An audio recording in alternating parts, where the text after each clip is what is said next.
இந்த பெந்தைகோஸ்தே ஞாயிறு விசேஷ காலை ஆராதனையிலே உங்களோடு கூட சேர்ந்து, குறிப்பாக நம்முடைய பணப்பாக்கம் ஏரியாவை சேர்ந்த இந்த மங்கம்மா பேட்டை திருச்சபையினுடைய அன்பு ஆயரோடு கூட, அம்மாவோடு மூப்பர்களோடு கூட, அருமையான பெரியவர்கள், தாய்மார்கள், எனக்கு மிகவும் பிடித்த வாலிப தம்பி, வாலிப தங்கைமார்கள், குட்டி பிள்ளைகள் அத்தனை பேர் சேர்ந்து கர்த்தரை கர்த்தர் கொடுத்த கிருபைக்காக மீண்டும் ஒருமுறை கரடி தட்டி நாம் ஆண்டவரை ஸ்தோத்திரிப்போம்.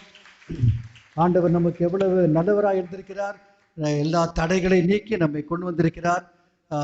இதான் முதல் தடவையா இந்த மாதிரி ஆராதனை, காலை ஆராதனை பெந்தைகோஸ்தே ஞாயிறுல இதான் கைத்தட்டு. இன்னொரு தடவை கைத்தட்டலாமா? பெந்தைகோஸ்தே ஞாயிறுடைய காலை ஆராதனை முதல் ஆராதனை.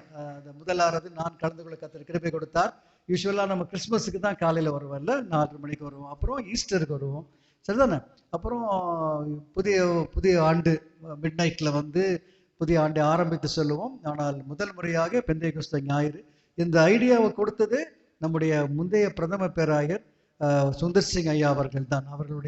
அவர்களால் தான் நான் ஆவிக்குரிய வாழ்க்கையை நடத்தப்பட்டு மகிமை செலுத்தலாம். இன்னொரு முறை எல்லாரும் மகிமை செலுத்தலாம். ஆண்டவர் பெரியவராயிருக்கிறார், நமக்கு எல்லாவற்றுக்கும் அவர் போதுமானவர் இருக்கிறார். ஆண்டவருக்கு மகிமை செலுத்துவோம். உங்களோடு கூட பகிர்ந்து கொள்ளும்படி நான் ஆண்டவர் சமூகத்திலே காத்திருந்த போது கர்த்தர் கொடுத்த வார்த்தையை பகிர்ந்து ஜெபிக்க ஆசைப்படுகிறேன். எல்லாரும் திருப்பி வச்சுங்க பார்க்கலாம். கர்த்தருடைய அபிஷேகம் பிள்ளை மீது இறங்கி இருக்கிறது. அப்போஸ்தலர் 2:17 கர்த்தர் செய்வார். அப்போஸ்தலர் 10:38 எடுத்து வச்சுங்க. அப்போஸ்தலர் 10:38 அப்போஸ்தலர் 10:38 ஆக்ட்ஸ் 10:38. நான் சொல்ல திருப்பி சொல்றீங்களா? அப்போஸ்தலர் 10:38.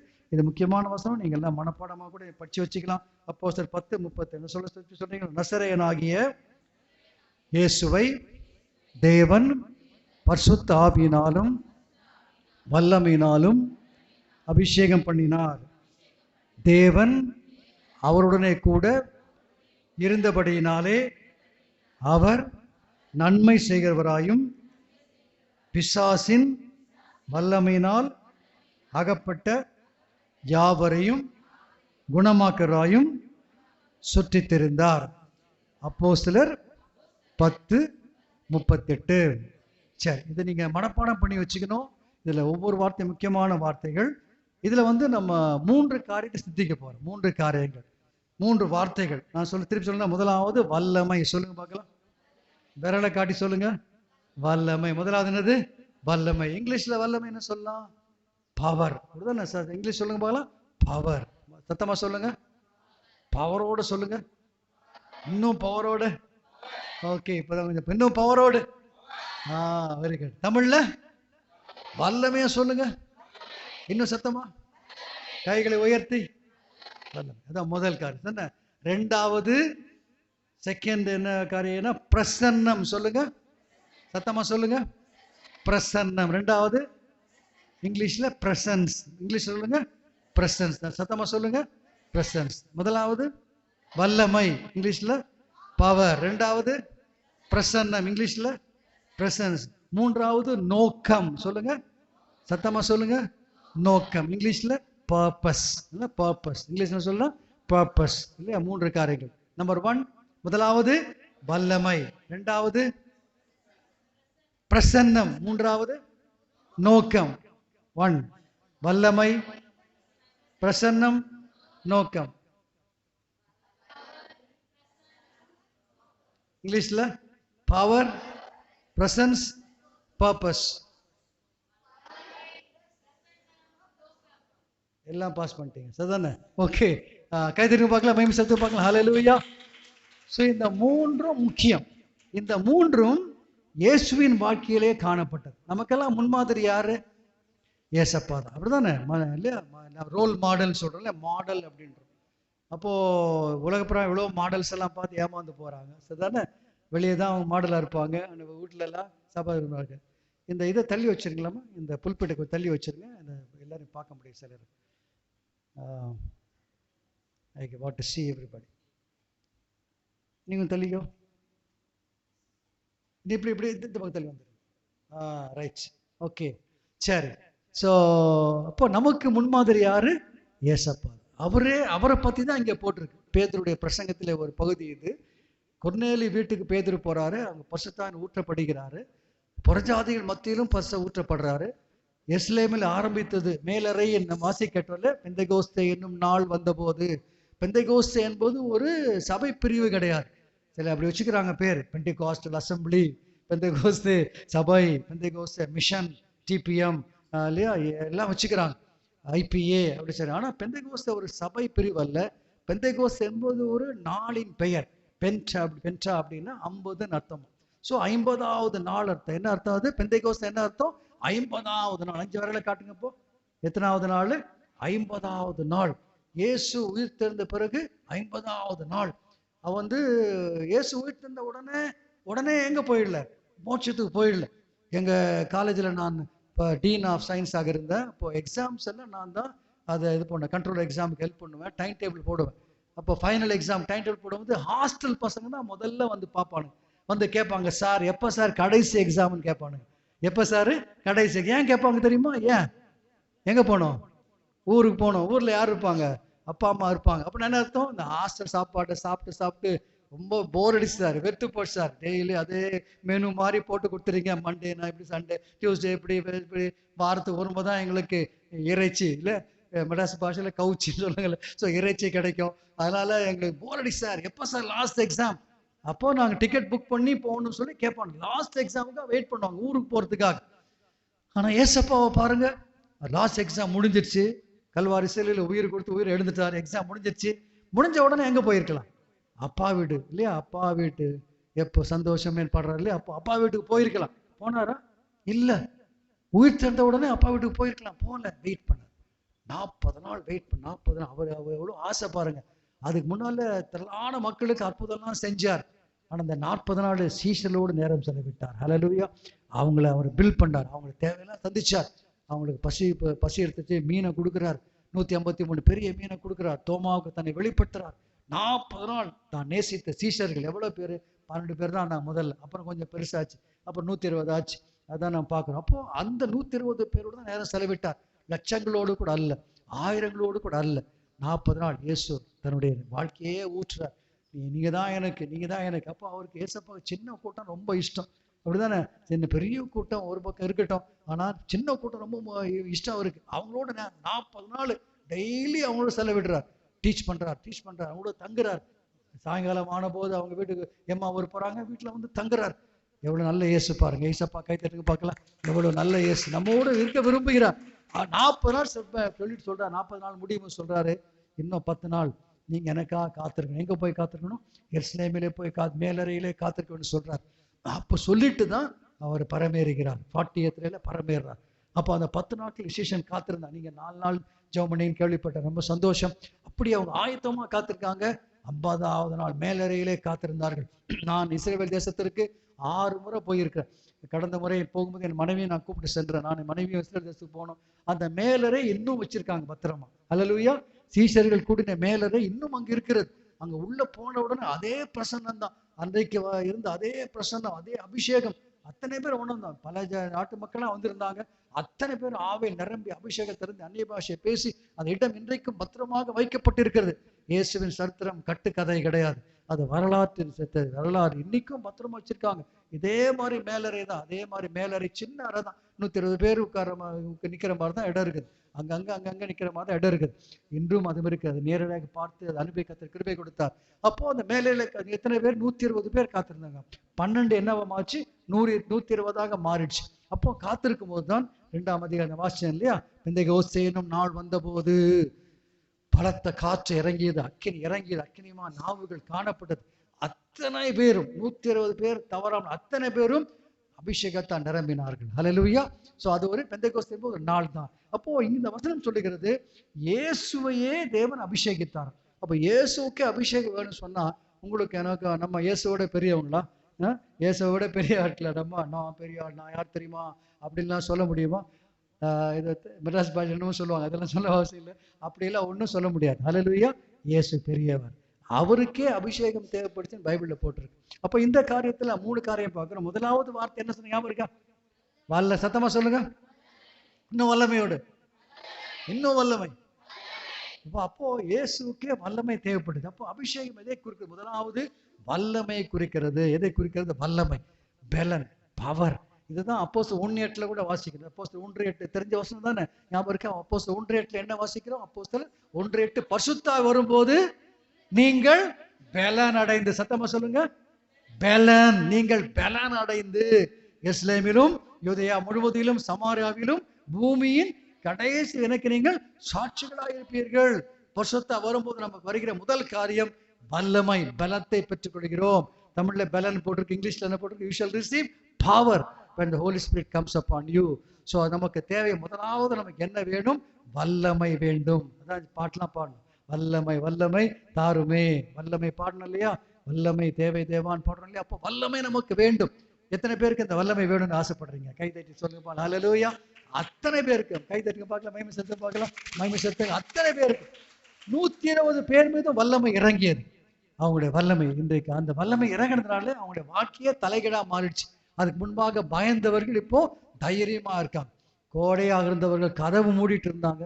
யூதர்களுக்கு பயந்துனே போட்டிருக்கு. கதவை மூட்டி கொண்டு உள்ளே இருந்தவங்க வல்லமை பெற்ற பிறகு 3000 பேர் இருக்காங்க. தைரியமா பேதுரு சொல்றாரு, நீங்க தான் கொலை செஞ்சீங்க, அதுக்கு நாங்க சாட்சின்னு சொல்றாரு. ஒரு காலத்துல மறுதலித்த பேதுரு, இயேசுவா அவர் யாருன்னு எனக்கு தெரியாது, ஊரு பேர் தெரியாது சொன்ன பேதுரு இப்ப சொல்ற, வல்லமை பெற்ற பிறகு சொல்றாரு, நீங்க தான் கொலை செஞ்சீங்க. தைரியமா பரிசேயரை பார்த்து சொல்றாரு, அதுக்கு நாங்க சாட்சி என்று உயிர்த்தெழுந்த இயேசுக்கு சாட்சியா நிக்கிறாரு. அப்போ 3000 பேர் ரட்சிக்கப்படுறாங்க. தைரியம் தைரியம் தைரியம். அப்போஸ்தலர் 4:13 பாருங்கள். அப்போஸ்தலர் 4:13 முதல் பகுதி என்ன சொல்லுகிறது? அப்போஸ்தலர் 4:13 முதல் பகுதி, பேதுருவும் யோவானும் பேசுகிற தைரியத்தை அவர்கள் கண்டு. என்ன கண்டார்கள்? தைரியம். சென்னையில போனா தைரியம் அப்படின்னு சொல்லுவாங்கல்ல, ஒன்று எக்ஸ்ட்ரா சொல்லுவாங்க. அது மாதிரி தைரியத்தை அவர்கள் கண்டார்கள். அப்போ முன்னால பயம், இப்போ தைரியம் வந்து விட்டது. எக்ஸ்ட்ராடினரி பவர், எக்ஸ்ட்ராடினரி கரேஜ் நமக்கு வேணும். நீதிமான்கள் எப்படி இருக்காங்க? சிங்கத்தை போல தைரியமா இருக்காங்க. நம்ம எனக்கு தைரியமா இருக்கணும், கோழைகளா இருக்கக்கூடாது, பயந்து பயந்து ஒடுங்கக்கூடாது. நமக்கென்று உரிமை இருக்கிறது, இதெல்லாம் சமுதாயத்தில் சட்டத்துல உரிமை இருக்கிறது, அரசியல் உரிமை இருக்கிறது. விட்டு கொடுக்க கூடாது, பயப்படக்கூடாது. வல்லமை, இது அந்த வல்லமை நிரம்பி அவங்க சாட்சியாக வாழ்ந்தார்கள். அநேகரை தைரியமா பேருதுக்கு முன்னால நிக்கிறாங்க இல்லையா? நீங்க இதெல்லாம் சொல்லக்கூடாதுன்னு சொல்றாங்க, நாங்க சொல்லுவோம் அப்படின்றாங்க. இயேசுவை பத்தி சொல்லக்கூடாது அப்படின்றாங்க, நாங்க சொல்லுவோம் அப்படின்றாங்க. ஏன்னா அவர்களுக்கு அந்த தைரியம், வல்லமை எங்கிருந்து வந்தது? பரிசுத்தாவியின் அபிஷேகம். ஹல்லேலூயா. அப்போ அபிஷேகம் செய்யற முதலாவது காரியம், நமக்கு வல்லமை வேண்டும், பலன் வேண்டும். எவ்வளோ பலவீனப்படுறோம், கொஞ்சம் சோறு வந்த உடனே பலவீனப்பட்டுறோம், சர்ச்சைக்கே வராம கூட இருந்துடுறோம் இல்லையா? அப்படிலாம் நம்ம இல்லையா, கொஞ்சம் வந்த உடனே கொடையா மாறிடுறோம், தைரியத்தை எழுந்துடுறோம். இன்னைக்கு கத்த சொல்றாரு, மகனே மகளே, நீ பெந்தைகோஸ்து நாளில் என்னை தேடி வந்திருக்க, நான் உன்னை வல்லமையில நிரப்ப போகிறேன். ஹல்லேலூயா. புதிய வல்லமை, புதிய பலத்தை கத்தக்கூட power, power to overcome sin, பாவத்தை மேற்கொள்ள வல்லமை, சாத்தானை ஏத்து நிற்க வல்லமை, பிசாசை மேற்கொள்ள வல்லமை, தைரியம் இருக்க வல்லமை கர்த்தர் கொடுப்பார். நீங்க எதுக்கும் பயப்பட மாட்டீங்க, எதை பத்தியும் கவலைப்பட மாட்டீங்க. என்ன வந்தாலும் நீங்க தைரியமா இருப்பீங்க. கர்த்தர் செய்வார். செய்வாரா மாட்டாரா? செய்வார். தேவன் பட்சபாதம் உள்ளவர் அல்ல. இயேசுக்கே அதை செய்தவர், நமக்கும் சீஷர்கள் செய்து நமக்கும் செய்வார். வல்லமை வேண்டும். இது நான் அடிக்கடி ஒரு தான் சொல்வேன். ஒரு கல், அந்த கல் எடுத்துட்டு மேல தூக்கி போட்டீங்கன்னா கல் மேல போகுமா கீழே வருமா? ஏன் கீழே வருது? கரெக்டா சொன்னார் ஐயா. கை தட்டலாம் பார்க்கலாம். புவியீர்ப்பு விசை, நீங்க தான் சொன்னீங்கன்னு பார்த்தேன். பிசிக்ஸ் பிள்ளைங்க அவங்க சொல்லிட்டாரு பாருங்க. புவியீர்ப்பு விசை அதை கல்லை இழுத்து போடுகிறது. கண்டுபிடிச்சவர் யாரு? நிச்சயமா நான் இல்லைன்றீங்க, எனக்கு தெரியும். கண்டுபிடிச்சவர் யாரு? நியூட்டன். Very good. கை தட்டி பார்க்கலாம். Very good. Isaac Newton. எப்ப கண்டுபிடிச்சாரு? மங்கம்மாப்பேட்டிலையா? இல்ல, ஆப்பிள். கரெக்ட். ஆப்பிள் பார்த்து கீழே இருந்தாரு, ஆப்பிள் கீழே விழுந்துச்சு. நம்மளாம் தான் என்ன பண்ணிருப்போம்? சாப்பிட்டுருப்போம் இல்லையா? நான் இன்னொரு படி மேல போய் சாப்பிட்டு அடுத்த ஆப்பிள் எப்போ விடும் அப்படின்னு பார்த்துட்டு இருப்போம். அவர் அப்படி செய்யல, கையில வச்சுக்கிட்டாரு. ஏன் இது கீழே விழுது? அப்பதான் என்ன கண்டுபிடிச்சாரு? புவியீர்ப்பு விசை. அப்பதான் லா ஆஃப் கிராவிடேஷனல் ஃபோர்ஸ். அப்போ அந்த கல்லுக்குள் ஒரு சக்தி இருக்குது, வல்லமை இருக்குது. அந்த வல்லமை வைத்துக்கொண்டு கொஞ்சம் தூரம் போகுது. அதை விட வல்லமை புவியீர்ப்பு விசைக்கு இருக்கிறபடினாலே அந்த கல்லை என்ன செய்கிறது? இழுத்து போடுகிறது. எவ்வளவு கல் மேலே மேலே மேலே போனாலும் அந்த கல்லுக்குள் இருக்கும் வல்லமையை காட்டிலும் புவியீர்ப்பு விசையினுடைய வல்லமை சக்தி அதிகமா இருக்கிறபடினாலே அந்த கல்லை கீழே எடுத்து போடுது. மேலே போது டப்புன்னு கீழே விடுது, மேலே போது கீழே விடுது. அதான் கல்லின் அனுபவம். அதே நேரத்திலே விமான நிலையத்துக்கு நீங்க போய் பாருங்க, சென்னையில இல்லையா, காமராஜ் இன்டர்நேஷனல் ஏர்போர்ட், அண்ணா இன்டர்நேஷனல் ஏர்போர்ட், காமராஜ் டொமஸ்டிக், நிறைய இடத்து நான் இப்போ கத்திர கிருபால போயிருக்கேன். ஒரு காலத்துல நான் சொன்னேன் இல்லையா, சாதாரணமான குடும்பம் தான். சைக்கிள்ல தான் என் மனைவியை முதல் தடவை அவள் ஸ்கூலுக்கு போகும்போது சைக்கிள்ல கொண்டு போய், அதுவும் மண்பாடி சைக்கிள், பின்னால என்னுடைய மைத்தனுடைய சைக்கிள்.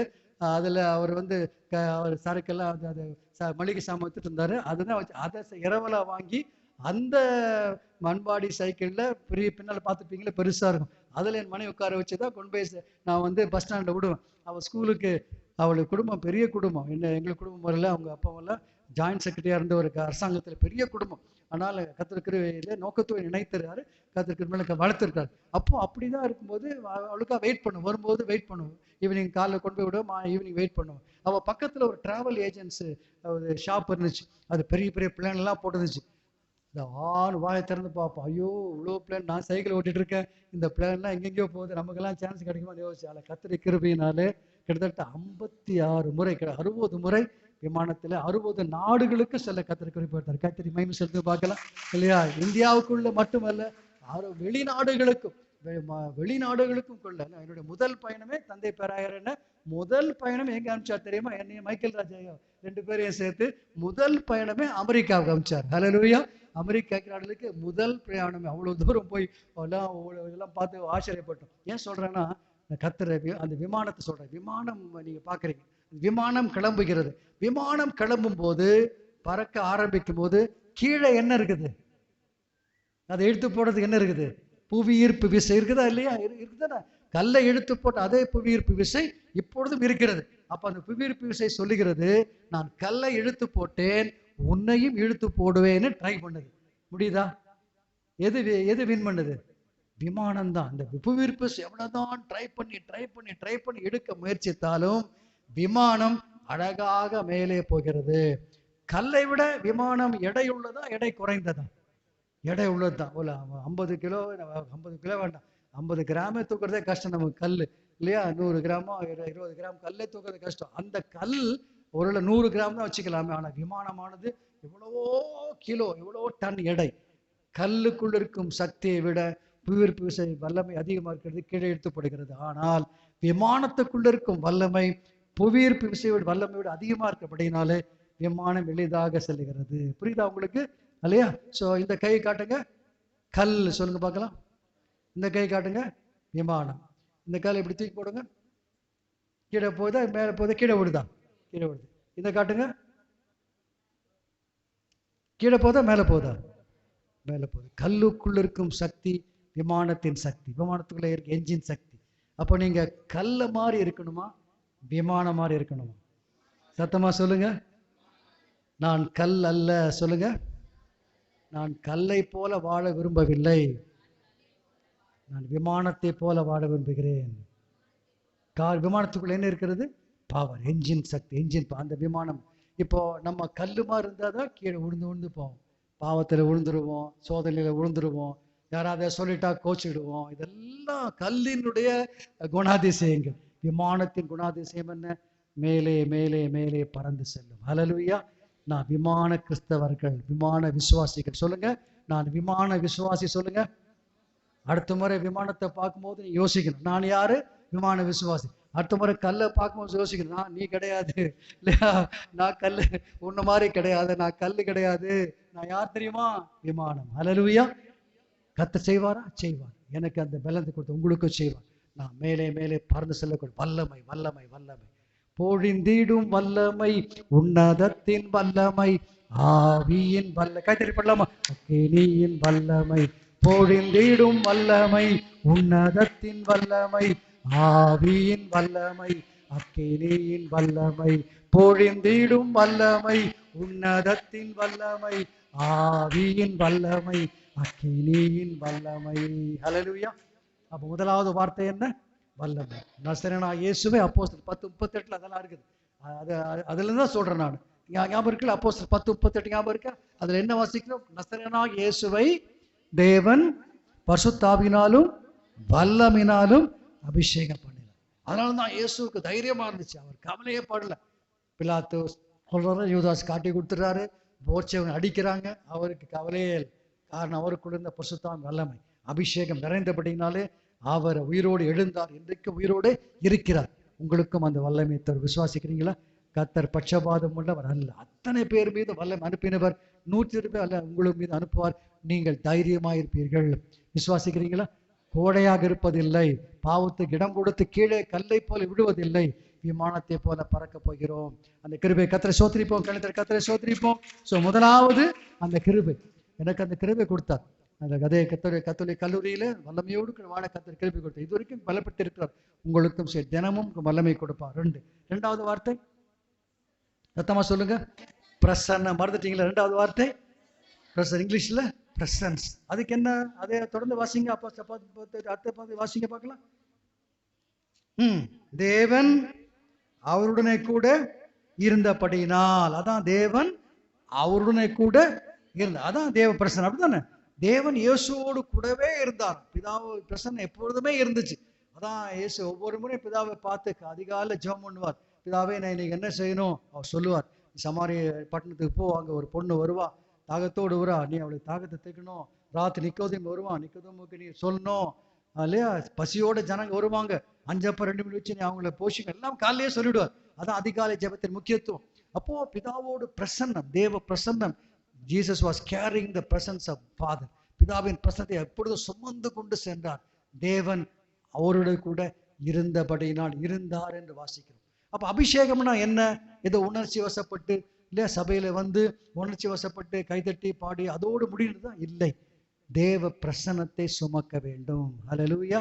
தேவ பிரசன்னத்தை சுமக்கணும். நடந்து போகும்போதே மக்கள் மற்றவங்க சொல்லணும், இது வித்தியாசமா இருக்குதே, இவங்க இல்லையா வித்தியாசமா நடக்கே வித்தியாசமா இருக்குதே, பேச்சு வித்தியாசமா இருக்குதே.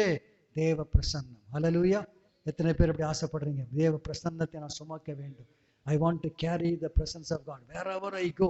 என்னை காட்டுவதல்ல, நான் பெரிய ஆண் காட்டுவதல்ல, என்னாலே செய்ய முடியும் காட்டுவதல்ல, நான் இயேசுவை சுமக்க வேண்டும். ஹல்லேலூயா. இயேசுவை சுமந்து செல்ல தேவ, அதான் அபிஷேகம். தேவன் அவரோடு இருந்தபடியினாலே ஆண்டு உங்களோடு இருக்க விரும்புகிறார். அவரை பத்தி என்ன வாசிக்கிறோம்? பரிசுத்த என்ன வாசிக்கிறோம் பாருங்க. யோவான் 14:16 பாருங்கள். யோவான் 14:16. யோவான் 14:16. ஜான் 14:16 வாசி கேட்போம். யோவான் 14:16.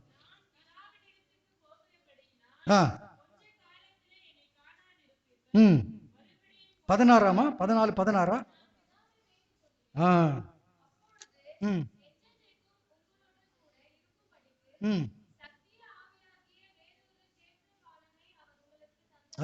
யோவான் 14:16 ஞாபகம் வச்சுங்க. என்ன போட்டிருக்கு?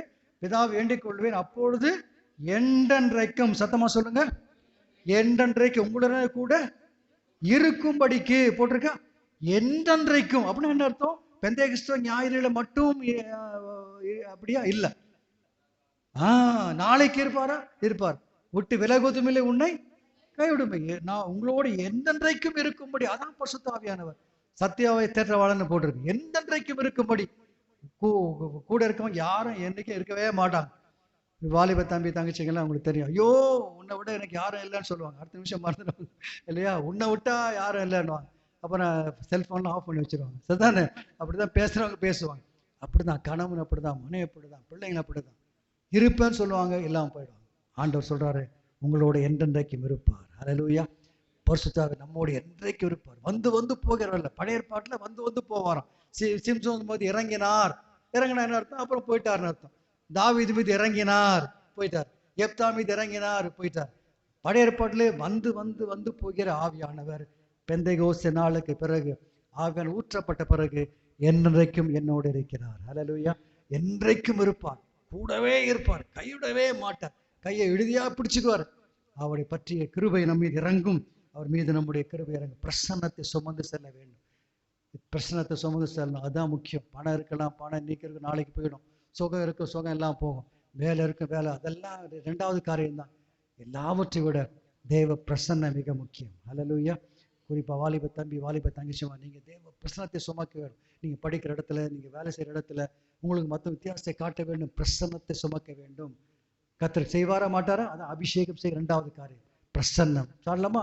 பிரசன்னம் பிரசன்னம் தேவ பிரசன்னம். ஓஹோ பிரசன்னம் பிரசன்னம் தேவ பிரசன்னம். ராஜா உம் பிரசன்னம் போதுமையா.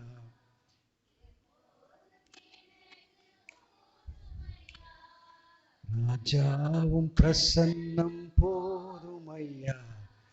எப்போதும் எனக்கு போதுமையா. பிரசன்னம் பிரசன்னம் தேவ பிரசன்னம். ஹல்லேலூயா. ஸோ நம்முடைய பிரசன்னம் கூட இருக்கணும். சண்டே, மண்டே, டியூஸ்டே, திங்கள், ஞாயிறு, புதன், வியாழன், வெள்ளி, சனி, எல்லா 7 நாட்களும் 24 மணி தேவ பிரசன்னம். முடியுமா? முடியாது? முடியும். முடியுமா? முடியும். இயேசு நம்மோடு எப்பொழுதும் இருப்பார், என்றைக்கும் இருப்பார். பரிசுத்த ஆவியுமா நம்மோடு கூட இருப்பார். எல்லாரும் கைவிடலாம், இயேசு பரிசுத்தமாக்கி நம்ம கைவிட மாட்டார். ஹல்லேலூயா. ஸோ முதல் வார்த்தை சத்தமா சொல்லுங்க. 2வது வார்த்தை பிரசன். 3வது வார்த்தை முடிச்சிடலாம். எக்ஸாம் பேப்பர் வாங்கிறதுக்குள்ள முடிச்சிடலாம். சரிதானே? 3வது வார்த்தை என்ன வார்த்தை? நோக்கம், பர்பஸ். நோக்கம் இருந்துச்சா? அப்போ 10:38 அடுத்த பகுதி வாசிங்க பார்க்கலாம். 10:38 அடுத்த பகுதி. அவன் நன்மை செய்கிறவராயும் பிசாசின் வல்லமையில் அகப்பட்ட யாவரையும் குணமாக்குறாயும் சுற்றி தெரிந்தார். அப்போ நோக்கம். எதுக்காக அபிஷேகம்? எதுக்காக கர்த்தர் நிரப்புற? எதுக்காக அந்நிய பாஷை நம்ம பேசுறோம்? எதுக்காக நிரம்புகிறோம்? இல்லையா? 2 காரியம் இங்க, 2 நோக்கம் போட்டிருக்கு. ஒன்று, நன்மை செய்கிறவராய். சத்தமா சொல்லுங்க. 2வது, சுற்றி திரிந்தார். இல்லையா? குணமாக்கராயும் சுற்றி திரிந்தார், நன்மை செய்தார். அப்போ நோக்கம் இருக்கிறது. There's a purpose in anointing. அபிஷேகத்துக்கு ஒரு நோக்கம் இருக்குது. அப்போ 10:38 நோக்கம். என்ன நோக்கம் தெரியுமா? நன்மை செய்ய வேண்டும். ஹல்லேலூயா. நன்மை செய்ய வேண்டும். யார் யாருக்கெல்லாம் என்ன நன்மை செய்யணும் அதெல்லாம் நன்மை செய்யணும். தீமை செய்யக்கூடாது. யாரை காலை வாரி விடலாம் அப்படிலாம் நினைக்கக்கூடாது. சரிதானே? ஏதாவது ஒரு பார்த்து முடிச்சிடலாம், டக்குன்னு தள்ளிடலாமே அப்படின்னு செய்ய யோசிக்கவே கூடாது. அது பிசாசின் குணம். ஹல்லேலூயா. அதான் ஒருத்தர் சொன்னாரு, நன்மைக்கு தீமை செய்வது பிசாசின் குணம். அப்படிதானே? நன்மைக்கு தீமை செய்வது பிசாசின் குணம். நீங்க யாருக்காவது தீமை செஞ்சீங்கன்னா அது பிசாசின் குணம். நன்மைக்கு தீமை செய்வது பிசாசின் குணம். நன்மைக்கு நன்மை செய்வது மனிதனின் குணம். என்னது? நன்மைக்கு நன்மை. நீ நன்மை செய்கிற, நான் உனக்கு நன்மை செய்கிறேன். உன் பர்த்டேக்கு என்ன கூப்பிட்ட, என் பர்த்டேக்கு உன்னை கூப்பிடுறேன். இல்லையா? உன் பர்த்டே கேக் கொடுத்த, என் பர்த்டே உனக்கு கேக் கொடுப்பேன். கேட்காமே கேக் கொடுப்பேன். சரிதானே? ஸோ இதை நன்மைக்கு நன்மை செய்வது மனித குணம், தீமைக்கு நன்மை செய்வது தெய்வ குணம். ஹல்லேலூயா. தீமைக்கு நன்மை செய்வது தெய்வீக சுபாவம், தெய்வீக குணம். அப்போ நமக்கு என்ன குணம் இருக்கணும்? பிசாசின் குணம் இருக்கக்கூடாது. நன்மைக்கு தீமை செய்கிற குணம் இருக்கக்கூடாது. நன்மைக்கு நன்மை செய்வது எல்லாம் செய்கிறாங்க, நம்மளை விட நல்லா செய்கிறவங்களாம் உலகத்தில் இருக்காங்க. அதெல்லாம் மனுஷ குணம். அது அதை விட முக்கியமானது தீமைக்கு என்ன செய்ய வேண்டும்? நன்மை. இயேசு செய்தாரா? செய்தார். காட்டி கொடுத்த யூதாஸ் காரியத்தை சிநேகிதனே அப்படின்னு கூப்பிடுறார். மறுதலித்த பேதுருவை நோக்கி பார்க்கிறார்.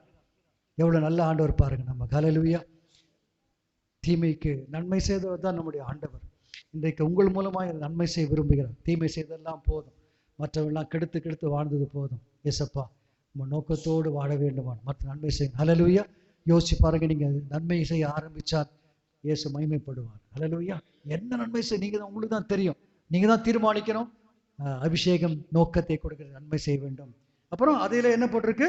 பிசாசின் வல்லமையில் அகப்பட்ட யாவரையும் குணமாக்கராக சுற்றி திரிந்தார் அப்படின்னு. அப்படின்னு என்ன அர்த்தம்? Jesus was never idle. அவர் சோம்பேறியாக இருக்கவில்லை. He was always on the move. நடந்துட்டே இருக்கார். அந்த காலத்துல வசதி இருக்குதா? கிடையாது. கார் இருந்துச்சா? கிடையாது. ஒண்ணுமே கிடையாது. அவருக்கு போக வேண்டிய வாகனம் கழுதில் தான் அவர் போறார். அப்படிப்பட்ட நிலைமையில கூட போயிட்டே இருந்தார். இன்றைக்கு எந்த பட்டணம், நாளைக்கு அடுத்த பட்டணம், நாளைக்கு இங்க போகணும், நான் நடமாட வேண்டும், இங்க போகணும், ஒரு சகை மேல காட்டத்தி மரத்துல ஒளிஞ்சிருக்கு, அவனை போய் சந்திக்க வேண்டும் என்று நடந்து கொண்டே இருந்தார். 12 வருஷம் பெரும்பாலுள்ள ஸ்திரீ, அவளை குணமாக்க வேண்டும், எவரின் பிள்ளை செத்த கிடக்கிற உயிரோடு எழுப்ப வேண்டும், என் சிநேகிதன் லாசர் மரித்து விட்டு எழுப்ப வேண்டும், சுட்டி திரிந்து நடந்து கொண்டே இருந்தார். என்ன எதை காட்டுகிறது? இயேசுக்காக நான் ஊழியம் செய்ய வேண்டும். என்ன செய்யணும்? ஊழியம் செய்ய. அபிஷேகம் என்ன? பெற்றுக்கொண்டு சும்மா இருப்பதல்ல, சோம்பேறியா இருப்பதல்ல. சோம்பேறிகளுக்கு அபிஷேகம் கிடையாது. அது அபிஷேகம் அப்படி அபிஷேகமே கிடையாது. அது சோம்பேறிகளுக்கு கிடையாது, சும்மா இருக்கிறவங்களுக்கு கிடையாது, வம்பு பேசுறவர்களுக்கு கிடையாது. அபிஷேகம் நோக்கம் என்ன? சுற்றி தெரிய வேண்டும், மற்றவர்களை போய் சொல்ல வேண்டும். செய்வீங்களா? உங்க ஸ்டூடெண்ட்ஸ், உங்க கிளாஸ்மேட் கிட்ட, உங்க கூட வேலை செய்யறவங்க நீங்க சொல்ல வேண்டும். ஏதாவது இருக்கு, இப்போ முடிஞ்சா கிராம ஊழியம், ஏதாவது ஊழியம் செய்து கொண்டே இருக்க வேண்டும். ஞாயிற்றுக்கிழமை காலை வருவதோடு கூட முடிஞ்சிருச்சு நினைக்கவே கூடாது. சுற்றி தெரிய வேண்டும். சுற்றி தெரிய இயேசுக்காக நாம் ஒப்பு கொடுக்க வேண்டும். நம்முடைய கால்கள் அவருக்கு தேவை. தூதர்களை வச்சு அவர் ஈஸியா செஞ்சிடலாம். தூதர்களுக்கு அந்த கட்டளை கொடுக்கல. நீங்கள் உலகெங்கு போய் நீங்க தான் போய் பிரசங்கம் ஒன்று சொல்லியிருக்கார். அதனால்தான் ஈஸியா திருச்சபை உருவாகி இருக்கிறது. மங்கம்மாப்பேட்டில் யோசிச்சிருப்பாங்களா? கத்தை இங்க வச்சிருக்காரு. எதற்காக? நீங்க சுற்றி தெரிய நடக்க வேண்டும், இயேசுக்காக ஏதாவது செய்ய வேண்டும் இயேசுக்காக சாதிக்க வேண்டும், இயேசுக்காக ஏதாவது பேச வேண்டும். கர்த்தர் செய்வார், உங்க மூலமா செய்வார். முடியுமா? முடியாதா? அதான் மிஷனரி. தோமா இங்க சென்னைக்கு வந்து உயிரை கொடுத்தார். சீகன் பாலுக்கு இங்க வந்தார். வில்லியம் கேரி இல்லையா, இது மாதிரி எத்தனை மிஷனரிக்கு வந்திருக்காங்க. அவர்கள் நடந்த இயேசு சொன்னார்களே, நமக்கு வசதியெல்லாம் கர்த்தர் கொடுத்துருக்காரு. இப்போ நீங்க ஒருவேளை மொபைல் மூலமாக கூட எத்தனை பேர் நச்சயத்தை அறிவிக்கலாமே, அப்படித்தானே? மொபைல் நல்லா யூஸ் பண்ணலாமே. ஒரு நாளைக்கு ஒரு ப்ராமிஸ் வேர்ஸ் உங்களுக்கு அனுப்பலாம். நீங்க மொபைல் மூலமா ஒரு ப்ரேயர் அனுப்பலாம். மொபைல் மூலமா ஜெபம் பண்ணலாம். எவ்வளவு டெக்னாலஜி இருக்கிறது. அதெல்லாம் பயன்படுத்த வேண்டும். இயேசுக்காய் நாம் சுற்றி தெரிய வேண்டும். அதான் அபிஷேகம். ஒப்பு கொடுப்போமா? ஆண்டவரே, எங்கள் சபை இன்னும் வளர வேண்டும் அப்பா. இந்த குடும்பத்தோடு நான் திருப்தி ஆகவில்லை அப்ப, எல்லாரும் வந்துட்டாங்க, எங்களுக்கு சந்தோஷம் இல்லையாண்டு இந்த காலி எல்லாம் நிரம்ப வேண்டும். அல்லேலூயா. இருக்காங்களா? ஜனங்க இருக்காங்களா? இருக்காங்க. மந்தையில் சேர்ந்த ஆடுகள்லாம் வெளியே இருக்குது. அவங்க யாரு கொண்டு வருவது? நீங்க தான் கொண்டு வரணும். நம்ம தான் கொண்டு வரணும். எனக்கு ரொம்ப இஷ்டமான காரியம் தனியார் ஊழியம். நான் வந்து ஒரு நாள் ஒரு சண்டை கூட வீட்டிலே இருக்க மாட்டேன். அடுத்த நாள் எக்ஸாம் இருந்தா கூட சண்டேல நான் படிக்கவே மாட்டேன். அதை மாத்திரம் பிடிச்சிக்காதீங்க. ஐயா நானும் படிக்க மாட்டேன் அப்படின்னு சொல்லாதீங்க சார். தான் அடுத்த சேர்த்து படிப்பேன், இரவு எழுந்து படிப்பேன் நான். ஆனால் அதனால தான் ஃபர்ஸ்ட் கிளாஸ்லாம் நான் வாங்கினேன். ஆனால் சண்டே வந்து ஊழியம் தான். ஆரம்பத்திலேயே ஊழியங்க. இப்போ சுந்தர் சிங்க எல்லா இடத்துக்கும் கூட்டு போவார். டாக்ஸி கூட்டுனா என்னை கூட்டு போயிடுவார். ஊழியம் ஊழியம் ஊழியம். என் மனைவி அப்படிதான். அவளுக்கு ஒரு நாள் ஓய்வே கிடையாது. அவள் ஸ்கூல்ல பிரின்சிபலா இருந்து கிட்டத்தட்ட இப்போ இன்னொரு ஸ்கூல்ல இருக்கிறான். ஆனால் அவளும் ஓய்ந்திருப்பதே கிடையாது. எஸ்தர் ஜபக்குடி என்று சொல்லி எல்லா தினகரன் மூலமா நடக்குது. எஸ்தர் ஜபு அவள் தான் இந்தியா முழுதும் பொறுப்பா இருக்கு, டைரக்டரா இருக்கிறான். அவளுக்கு நான் அவளை பார்த்துருக்கேன். அவள் ரெஸ்டே எடுக்க மாட்டான். இத்தனைக்கும் வீட்டில் வேலைக்காரர் கிடையாது, சர்வெண்ட் கிடையாது. 20 வருஷத்துக்கு மேலே, கிட்டத்தட்ட 15 வருஷத்துக்கு மேலே சர்வெண்ட்டே கிடையாது. எல்லா வேலையும் அவள் தான் செய்வாள். லேட்டாக படுக்குவா, இச்சைக்கு எழுந்துருவா. அப்புறம் எனக்கு வேண்டிய காரியங்கள், பிள்ளைகளுக்கு வேண்டிய காரியங்கள், சமைக்கிறது, கொடுக்கறது எல்லாத்தையும் அவளை சமைச்சல் ரொம்ப டேஸ்டாக இருக்கும். நல்லா சமைப்பா சரிதானே? அது மாதிரி எல்லாரும் வரங்களை உபசரிப்பது, வீட்டில் ஜெபம் நடத்துவது, வீடுகளுக்கு போய் ஜெபம் நடத்துவது. ஒரு நிமிஷம் ஓய்ந்திருக்க மாட்டோம். எனக்கே சவாலாக இருக்குது. வாலிப பிள்ளைங்க சும்மா இருக்கீங்களா? சும்மா இருக்கலாமா? சும்மா இருக்கக்கூடாது. அல்லேலூயா. இயேசுக்கு ஏதாவது செய்ய வேண்டும். குட்டி பிள்ளைங்க உங்கள் ஃப்ரெண்ட்ஸோடு நீங்கள் சொல்லுங்கள் இல்லையா? சாக்லேட் கொடுக்குற மாதிரி சாக்லேட்டும் கொடுத்துட்டு ஜீசஸை பற்றியும் சொல்லுங்க இல்லையா? ஜீசஸ் ஒரு சாக்லேட் அப்படின்னு சொல்லுங்க. சரிதானே? எல்லாம் செய்ய முடியும். சுற்றி திரிய வேண்டும். ஒப்பு கொடுப்போமா? எனக்காய் பேசிட நாவு வேண்டும், என்னை போல் அப்படி ஜெபம் பண்ணலாமா? கண்ணு முடி ஜெபம் பண்ணுங்க பார்க்கலாம். என்னை போல் அலைந்திட கால்கள் வேண்டும், என்னில் அன்பு கூற ஆட்கள் வேண்டும், இதை உன்னிடம் கேட்கிறேன் தர வேண்டும், மந்தையில் சேரா ஆடுகளே